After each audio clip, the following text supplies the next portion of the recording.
তীব্র গরমে মানুষজনের ভরসা ডাবের জলসহ ঠান্ডা পানীয়। ঋতুরাজ বসন্তের মাঝামাঝি সময় চলছে।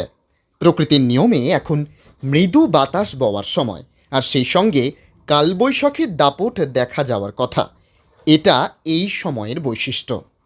কিন্তু পরিবেশ দূষণ ও বিশ্ব উষ্ণায়নের কারণে এখন প্রকৃতির নিয়মেও সেই ছন্দ নেই।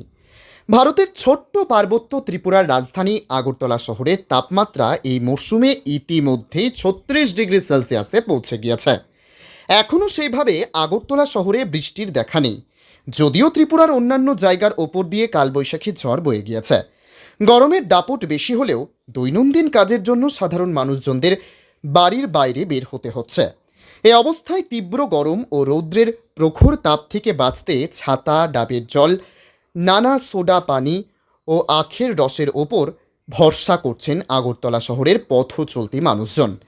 এর মধ্যে সবচেয়ে বেশি চাহিদা ডাবের জলের। তবে দিনের পর দিন ডাবের দামও বেড়ে যাচ্ছে। এক একটি ডাব বিক্রি হচ্ছে 80 টাকা থেকে 90 টাকা।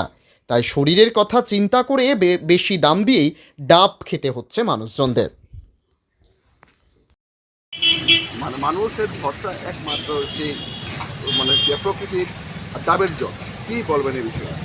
এখানে তো প্রচণ্ড গরম, এই গরমে যদি বৃষ্টি হয়নি, বৃষ্টি থাকলে তো মনে করেন তো মানুষ একটু বেশি গরমের জন্য তো মানুষ খাওয়া করতে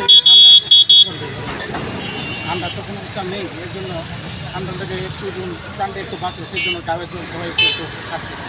কিন্তু অনেকে তো বলতে পারছে ডাবের জলের রেট যে আছে আগে থেকে অনেকটা দ্বিগুণ বেড়েছে। দ্বিগুণ বেড়েছে, কিন্তু এটা তো এখানে চাষ হয় না, এগুলো বাড়িতে জানতে হয়। এই জন্য একটু এখানে দামটা একটু এখন সিজন ওয়াইজ ব্যবসা। তো গরম থেকে বাঁচার জন্য সমস্ত মানুষের প্রতি কী থাকবে আপনার বার্তা?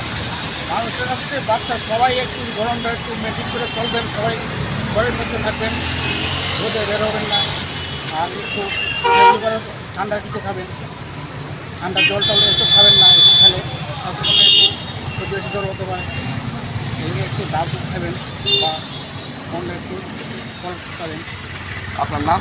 আমার নাম নিপুণ দাস।